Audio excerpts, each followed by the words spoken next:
ધરતી નિશાસ નાખશે. એમાં મેરું ખવાને યાદ કરવો પડે સાહેબ. એને યુદ્ધ કર્યું. અરે સાહેબ મને ગામનું નામ બહુ યાદ નથી, પણ આજ ભાયાવદરમાં એનું મંદિર છે.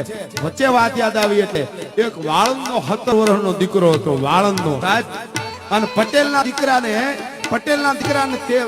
ની વહુને તેડી અને પટેલનો બાપા દાતા હતા, અને ઈ 18 વર્ષની વહુને તેડીને જારા હતા. એમાં લૂંટારાઓની આંખ બગડી અને વડલાને છાંયે પોરો ખાધો. અને 17-18 વર્ષનો વાળંદનો દીકરો મકન એનું નામ, અને ઈ એની હારે હતો. અને એમાં ઓલા 2-4 લૂંટારા જેવા બધા પ્રકારના માણસો હોય, એની આંખ બગડી. ત્યાં ભાભાને, પટેલના ભાભાને મારી નાખી. એની વહુને આંચકી લઈ અને ઓલો 17 વર્ષનો વાળંદનો જે યુવાન હતો એને તરવાર, એ વખતે તો 18 વર્ષનો હથિયાર રાખતા, તરવાર ખેંચી અને સાહેબ બેના માથા કાપ્યા. તો પોતાનું માથું કપાઈ ગયું અને કેટલા માઇલ સુધી દુશ્મનની વાહે માથા પડીને વાળંદ લડવા ગયો તો સાહેબ.